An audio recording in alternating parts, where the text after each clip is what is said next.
The morning sun streamed through the large windows of Jimmy's diner, casting warm shadows across the worn leather booths and chrome-trimmed counters. The smell of fresh coffee and sizzling bacon filled the air as the breakfast rush was just beginning to wind down. In the corner booth, Special Agent Lisa Reynolds sat alone, taking small sips from her steaming cup of coffee while hiding a smile behind the rim. This was her favorite spot in all of Boston, a place where she could blend in with the regular folk and escape the intensity of her work at the FBI's Organized Crime Task Force. She had earned this moment of peace. Just yesterday, her team had successfully wrapped up a 6-month investigation that had kept her up countless nights. The case files sat in front of her, disguised in a plain manila folder that wouldn't draw attention. To anyone passing by, she looked like just another customer catching up on some work over breakfast. Lisa watched the morning scene unfold around her with quiet interest. An elderly couple shared their usual breakfast by the window, their comfortable silence speaking volumes about their years together. A young waitress named Ruby bounced between tables with endless energy, calling everyone Han regardless of their age. The cook, an old-timer everyone called Pop, worked his magic on the flat-top grill, orchestrating a symphony of sizzling sounds and mouth-watering aromas. She'd chosen to dress casually that morning, a simple blue sweater and jeans, her dark hair pulled back in a loose ponytail. Her badge and service weapon were concealed but within easy reach, a habit born from years of experience. 20 years in the bureau had taught her that trouble rarely announced itself in advance. As she flipped through the paperwork, documenting the final details of her recent case, Lisa couldn't help but feel proud of what her team had accomplished. They'd dismantled a sophisticated crime ring without firing a single shot, the kind of clean operation that saved lives and made real change in the community. But today wasn't about work. Today was about taking a breather, enjoying some decent coffee, and maybe treating herself to Pop's famous blueberry pancakes. The bell above the diner's door chimed, and Lisa glanced up briefly, another habit she'd never shake. A uniformed police officer strode in, and something about his demeanor immediately caught her attention. He moved with an exaggerated swagger, his chest puffed out like a peacock's. She'd seen this type before during her 2 decades in law enforcement. Newcomers who wore their authority like an ill-fitting suit, more focused on power than service. Lisa returned to her papers, but her trained instincts kept track of the officer's movements through the diner.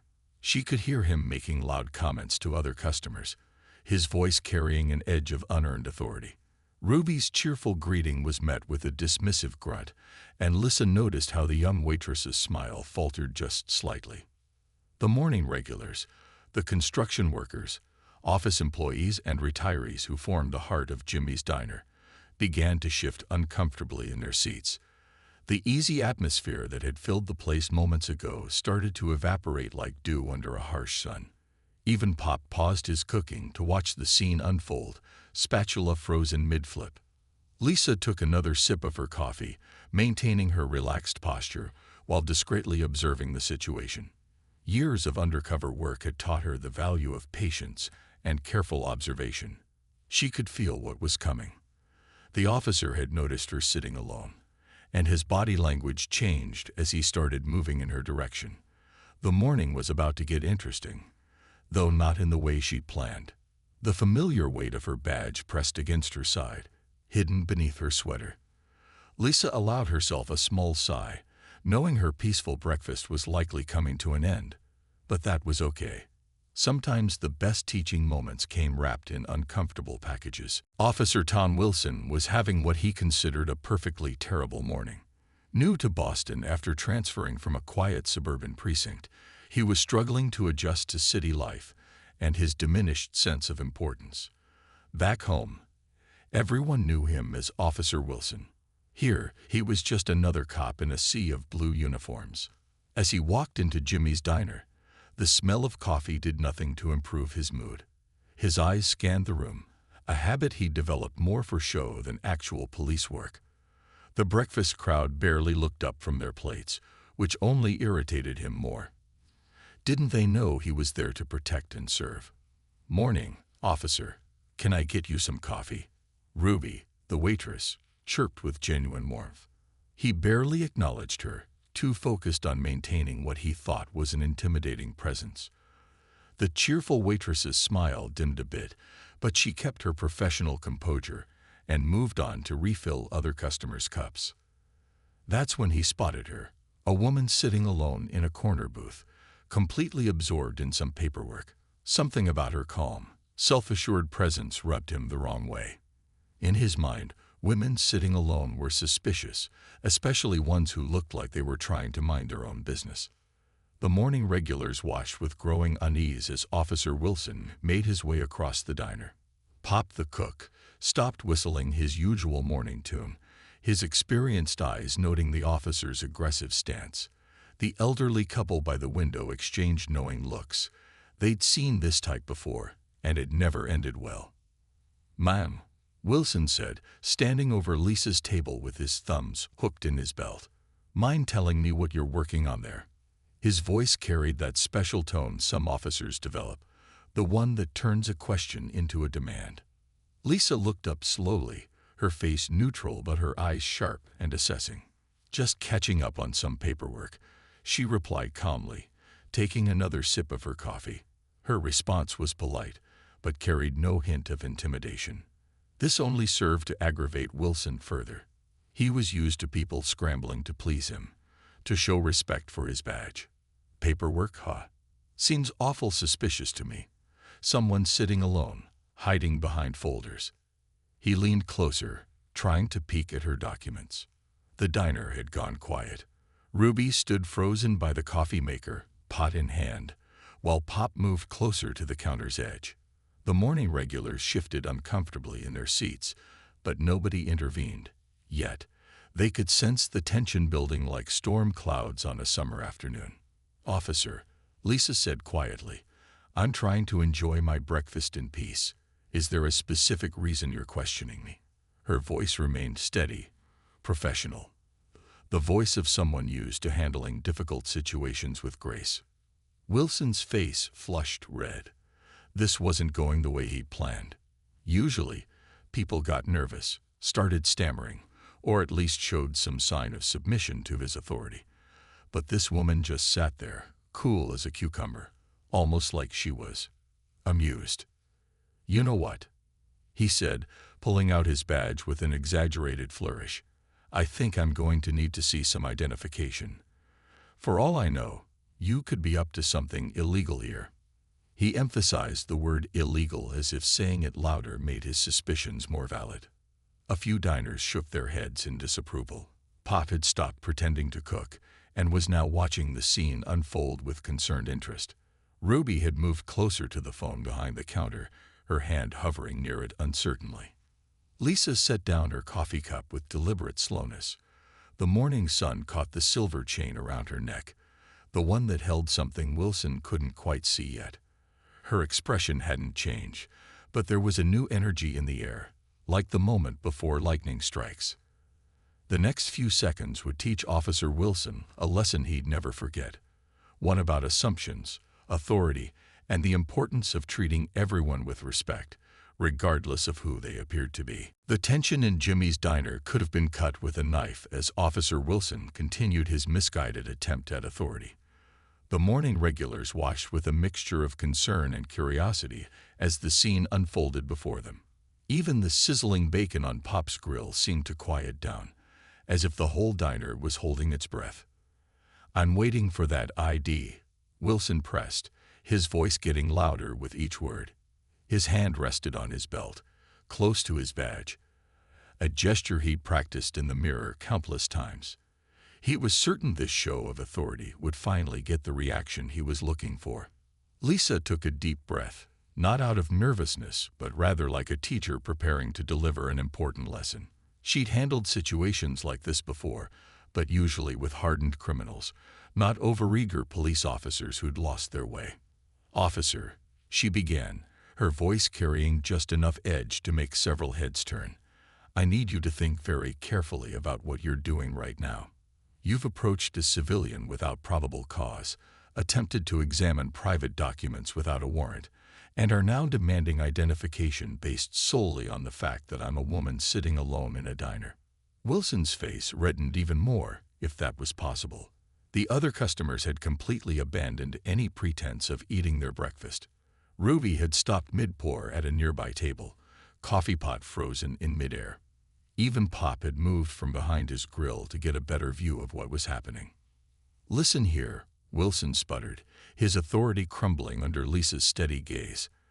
"I'm an officer of the law, and when I ask for identification—" "You're absolutely right about being an officer of the law," Lisa interrupted smoothly, "which means you should be familiar with the Fourth Amendment and the concept of probable cause. Would you like to explain to everyone here what suspicious activity you've witnessed that justifies this interaction?" The elderly couple by the window exchanged knowing smiles. They'd been coming to Jimmy's long enough to recognize when someone was about to learn a valuable lesson. A few younger customers had already pulled out their phones, sensing something memorable was about to happen. Wilson's confidence wavered for the first time. This wasn't how civilians were supposed to talk to him. They were supposed to be intimidated, maybe even a little scared. Instead, this woman was questioning his authority with the precision of a... His thoughts trailed off as a horrible suspicion began to dawn. "I'm going to reach into my jacket now," Lisa announced clearly, her movements deliberate and professional. "I want you to observe carefully, Officer Wilson." The use of his name, which he hadn't given her, made him take a small step back. The entire diner seemed to lean forward as Lisa reached inside her sweater. The morning sun caught something metallic as she pulled out not a wallet, but a badge. A very specific kind of badge that made Officer Wilson's face drain of all color. "Supervisory Special Agent Lisa Reynolds, Federal Bureau of Investigation," she stated, her voice carrying to every corner of the now silent diner. "I believe we need to have a conversation about proper police procedure and a responsible use of authority." You could have heard a pin drop in Jimmy's diner. Pop let out a low whistle from behind the counter. Ruby finally remembered to finish pouring her coffee, though her eyes never left the scene. The young customers who'd been filming quickly shared knowing looks. This was definitely going viral. Wilson stood frozen, his mouth opening and closing like a fish out of water. All his practiced authority, all his rehearsed power moves, melted away under the weight of that federal badge. The small voice in his head that had been trying to warn him about his behavior all morning was now screaming at full volume. I didn't," he stammered, his hand dropping away from his belt as if it had suddenly become too heavy to hold up. "No, you didn't," Lisa agreed calmly, "but you're about to learn. Have a seat, Officer Wilson. I think it's time we had a real discussion about what it means to serve and protect." She gestured to the empty side of her booth, her expression stern but not unkind. The morning sun continued to stream through Jimmy's windows, illuminating a scene that would become a legendary story in the diner's long history. The day an arrogant officer learned that true authority comes not from a badge, but from how you treat others. Officer Wilson sank into the booth across from Lisa, looking like a deflated balloon. The leather seat squeaked under his weight, seeming to emphasize the awkwardness of the moment. His earlier swagger had vanished completely, replaced by the demeanor of a schoolboy called to the principal's office. Ruby, reading the room perfectly, appeared with a fresh pot of coffee. "Refill for you both," she offered, somehow managing to keep her voice neutral despite the excitement dancing in her eyes. Lisa nodded gratefully, while Wilson just stared at his empty cup as if it held all the answers to his current predicament.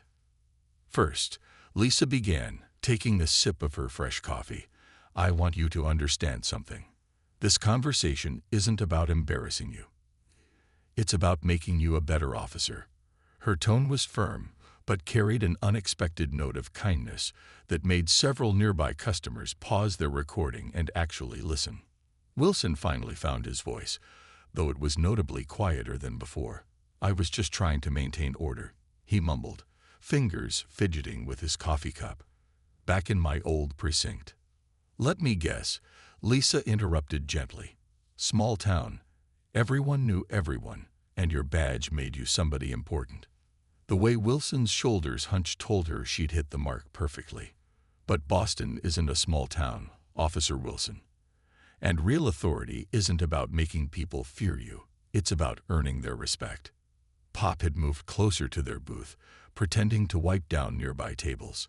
His years of experience told him this was something worth hearing. Other customers, while trying to be discreet, were clearly hanging on every word. "Do you know what I was working on when you approached me?" Lisa asked, tapping the folder in front of her. Wilson shook his head, unable to meet her eyes. "I was reviewing case files from our latest operation. We brought down a major crime ring without firing a single shot. Want to know how?" This finally made Wilson look up, genuine curiosity breaking through his embarrassment.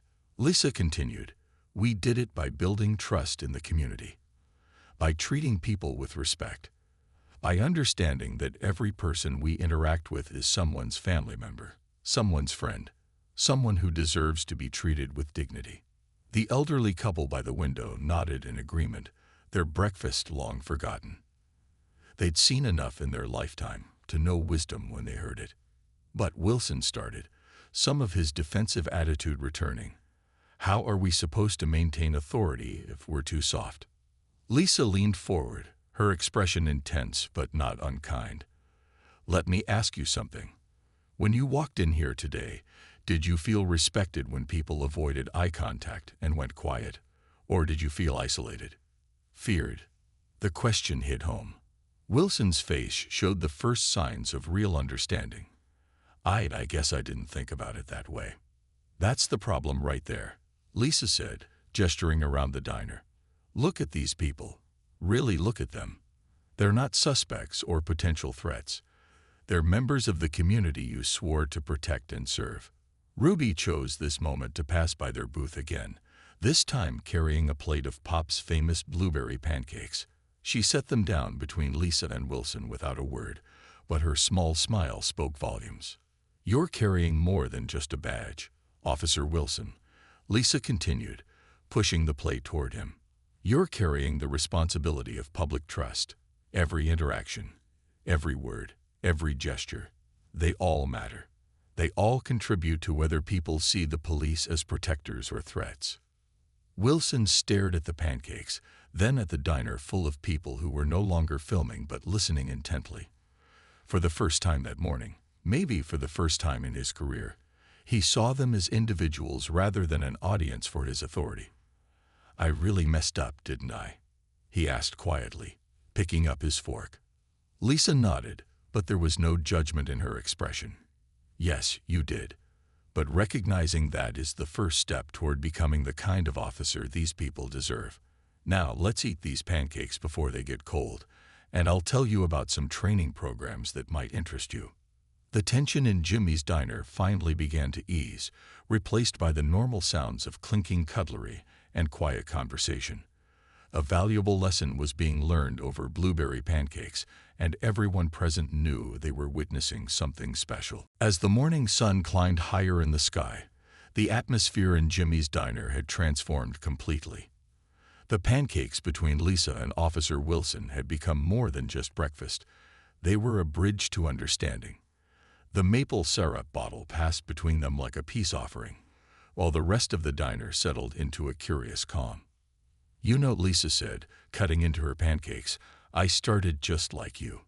Fresh out of training, thinking my badge made me invincible." She paused, letting out a small chuckle at the memory. "My first supervisor taught me something I'll never forget." Wilson looked up from his plate, genuine interest replacing his earlier defensiveness. "What was that?" he asked, his voice carrying none of its previous artificial authority. "She told me that our badges don't give us power, they give us responsibility." Lisa's words carried across the diner, and several regular customers nodded in agreement. "Every morning, I remind myself that this badge isn't a shield to hide behind. It's a promise to serve." Ruby appeared with more coffee, moving with the quiet efficiency of someone who knew she was witnessing an important moment. Pop had stopped pretending to clean nearby tables, and was now openly listening while leaning against the counter. But how do you handle the tough situations?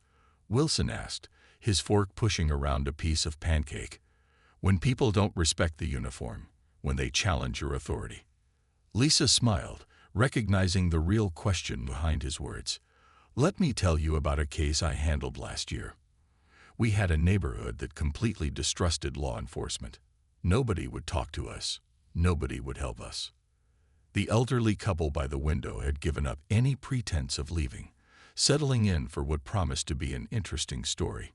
Even the morning rush customers who needed to get to work seemed reluctant to leave.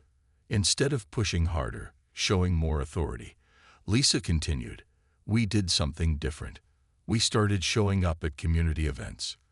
Not as FBI agents or police officers, but as people who cared. We played basketball with the kids. We helped at the food bank. We learned names, shared meals, heard stories. Wilson's eyebrows rose. Did it work? 3 months later, when we needed information about a dangerous criminal operating in the area, people came to us voluntarily. Not because they feared our badges, but because they trusted us as human beings. The diner had gone quiet again, but this time it wasn't from tension, it was from attention.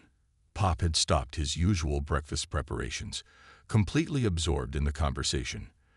The sound of forks against plates had ceased as everyone listened. But that takes so much time, Wilson protested, though his voice lacked conviction. And we got quotas, expectations.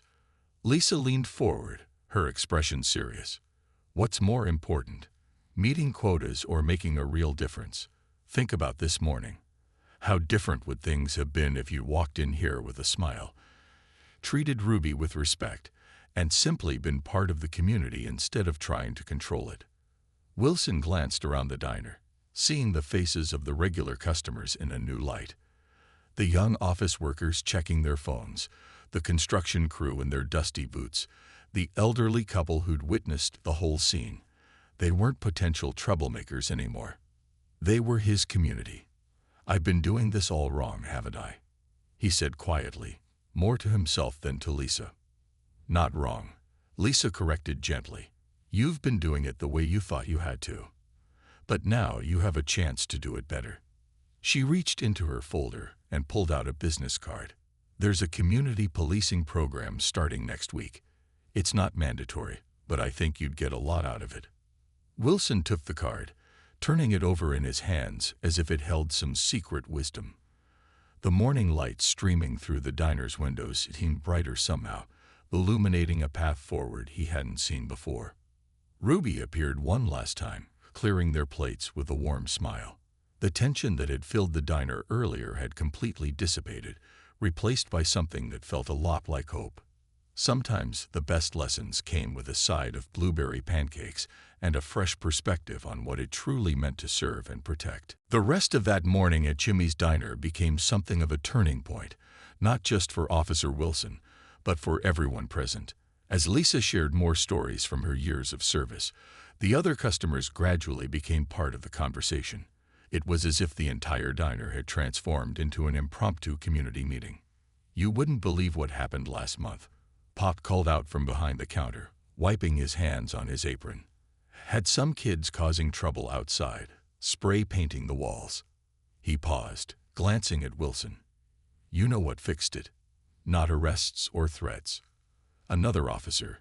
She sat down with them, bought them breakfast, found out they were just bored with nowhere to go after school. Wilson shifted in his seat, the weight of his badge feeling different now. What happened to them? He asked, genuinely curious. That officer helped them set up a community art program. Ruby chimed in, refilling cups around the diner. Now they're painting murals instead of graffiti. Those kids come in every Saturday morning, proud as can be about their latest project. Lisa nodded approvingly. That's exactly what real police work looks like. It's not about power. It's about understanding and solving problems at their root. The elderly couple who had witnessed the whole morning's events finally spoke up. The gentleman, adjusting his glasses, leaned forward. Been coming here for 30 years, he said, his voice carrying the weight of experience. Seen all kinds of officers come through those doors. The ones people remember, the ones who make a real difference. They're the ones who treat everyone like family. Wilson looked down at Lisa's business card again, running his thumb over the embossed letters. The Community Policing Program. He started, hesitation clear in his voice. What exactly would I be doing? The diner seemed to lean in collectively, everyone invested in his potential transformation. Lisa's eyes lit up with enthusiasm.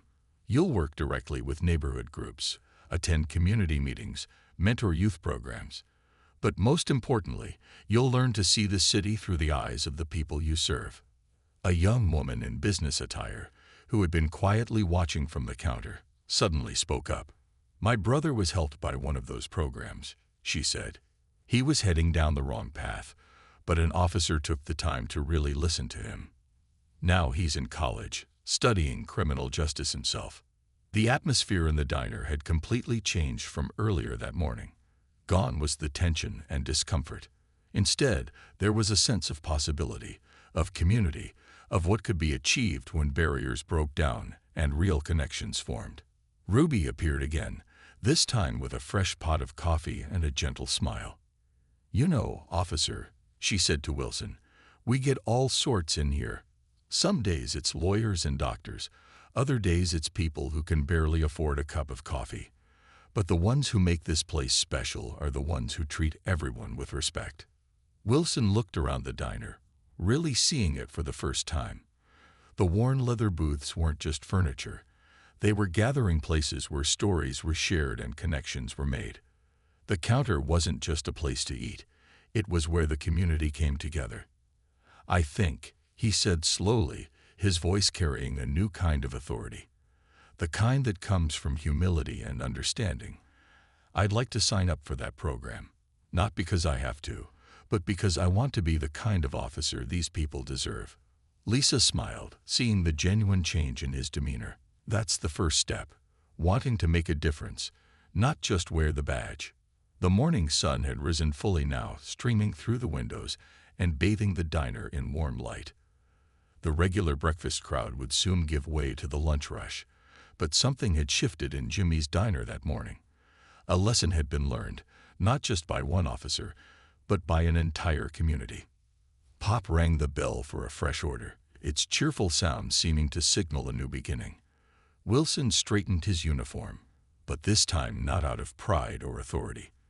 Out of a newfound respect for what it truly represented: service, community, and the promise to protect and serve with dignity. A week had passed since that memorable morning at Jimmy's diner.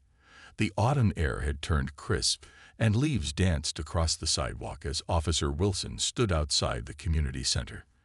His fingers traced the worn edges of Lisa's business card, which he'd been carrying everywhere as a reminder of his promise to change. Inside, the Community Policing Program was about to begin its first session. Wilson took a deep breath, adjusted his collar, and walked through the doors.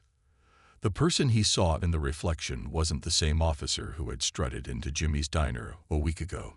His shoulders carried a different kind of weight now, not the burden of authority, but the responsibility of trust. The community center buzzed with activity. Officers from various precincts mingled with community leaders, social workers, and local residents.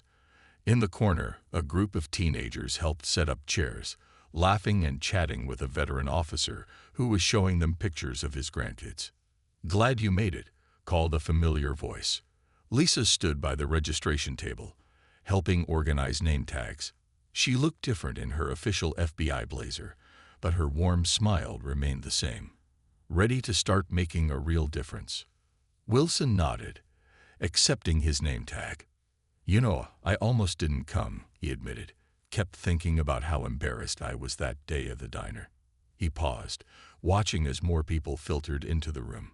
"But then I realized that's exactly why I needed to be here." The training room filled quickly. Wilson found himself seated between a community youth coordinator and an elderly gentleman who introduced himself as the president of the Neighborhood Watch.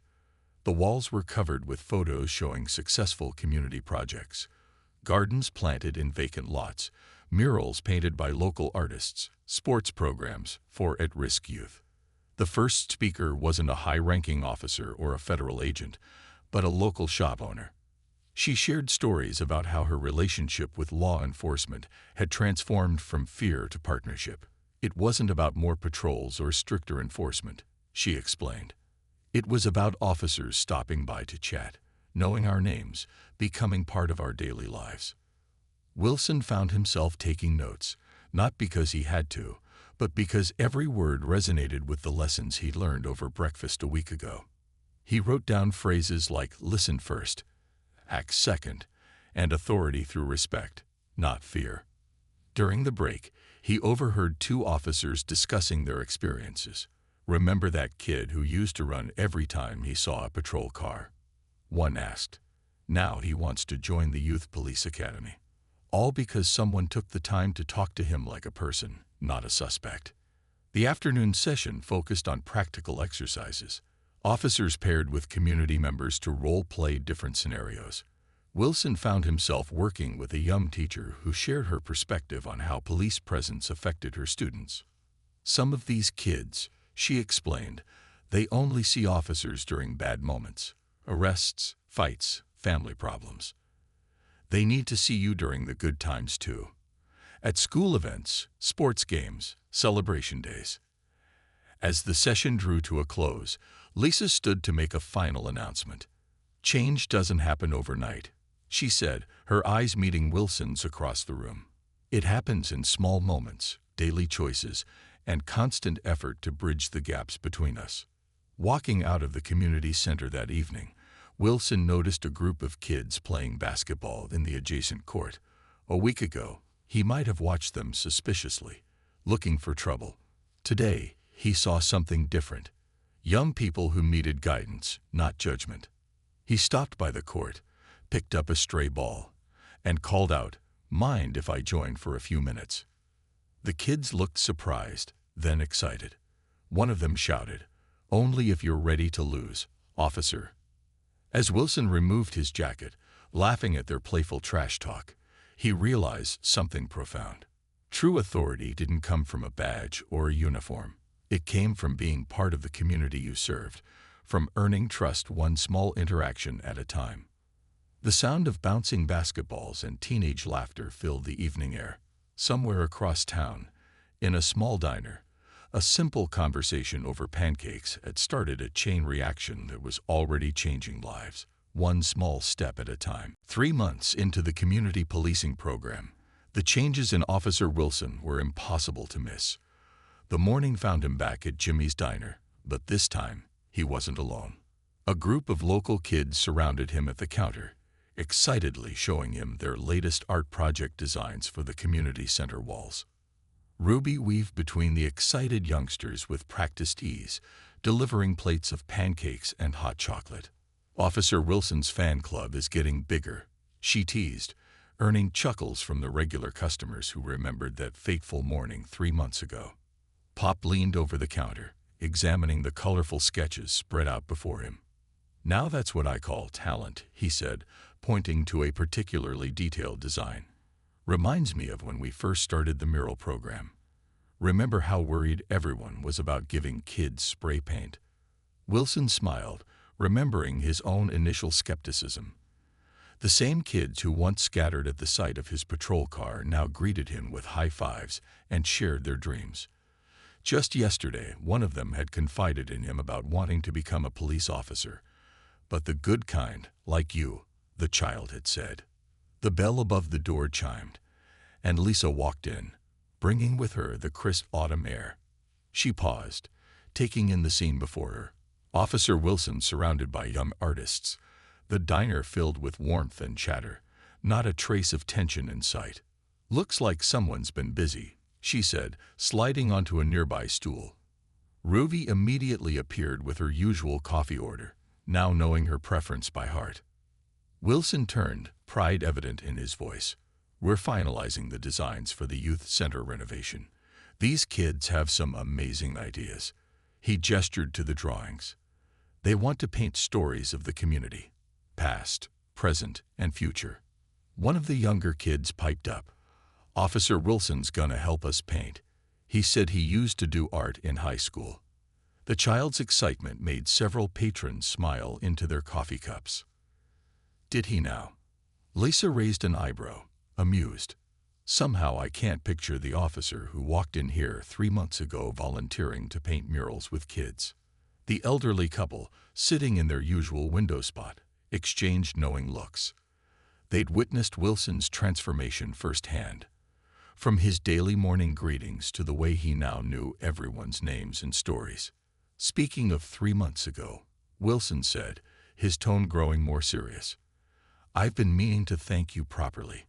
That morning, it changed everything." He gestured around the diner. "I was so focused on being respected that I forgot how to earn it." Lisa sipped her coffee, watching as the kids returned to their animated discussion about color schemes. "You did the hard work," she replied. "I just pointed you in the right direction." The diner had become more than just a breakfast spot. It was now a hub where community and law enforcement came together naturally. Officers from other precincts had started dropping by, drawn by stories of how one diner had helped bridge the gap between police and community. "You know what the best part is," Wilson said, helping one of the kids clean up spilled hot chocolate. "Yesterday, a rookie officer asked me for advice.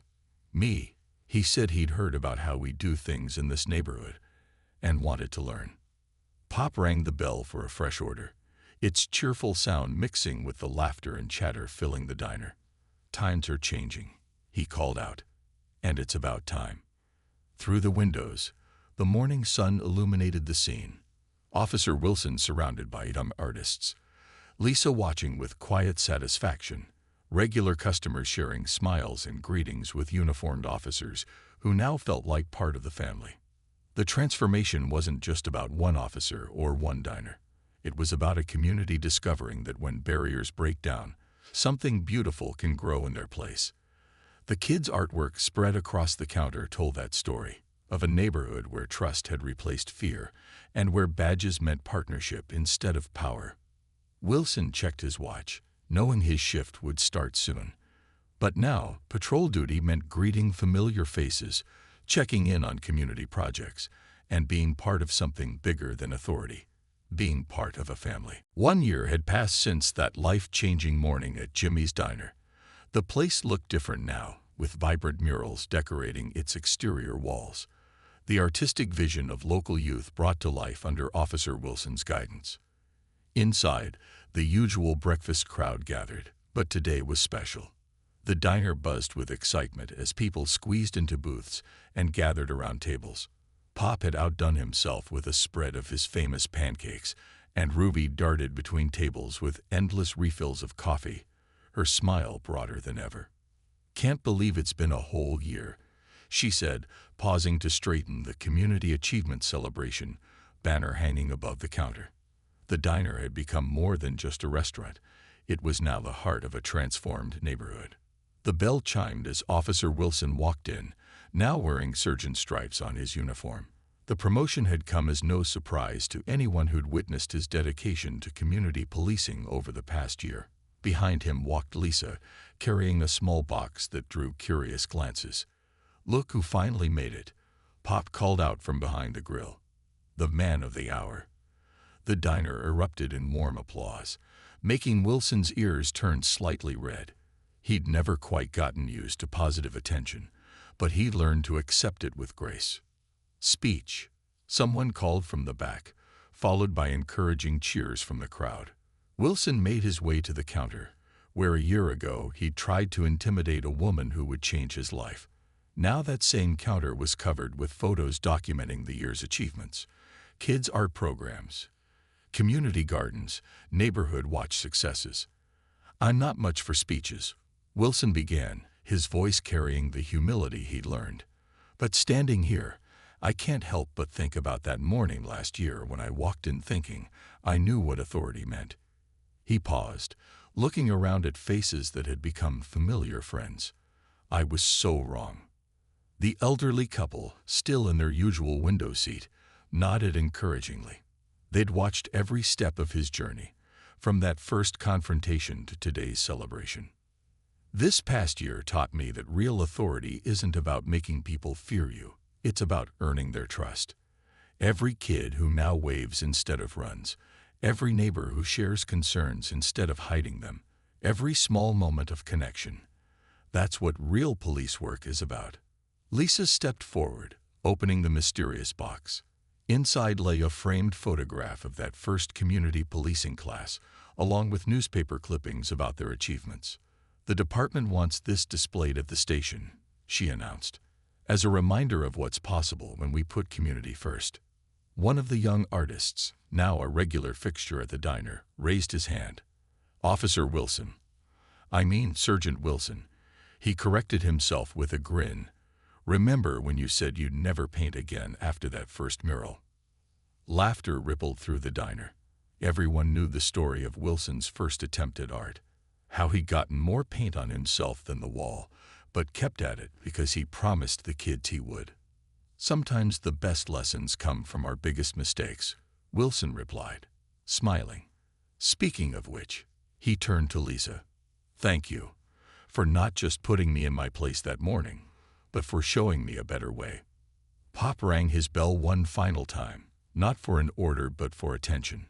"To new beginnings," he called out, raising his coffee cup. The diner echoed with the clink of cups and genuine warmth of community. Through the windows, morning sunlight illuminated the scene. A diner full of people who'd learned to see past uniforms and badges to the humanity underneath. The walls that once divided them had been replaced by bridges of understanding, painted in the bright colors of hope and trust. Wilson's radio crackled with a routine call, but now such calls meant something different. They weren't just obligations of duty. They were opportunities to serve a community that had become family. As he stood to leave, dozens of voices called out goodbyes, each one a testament to what could happen when authority gave way to authenticity. The story of Jimmy's Diner and the arrogant officer had become a legend in police training, a reminder that sometimes the biggest changes start with a simple cup of coffee and the courage to admit when you're wrong.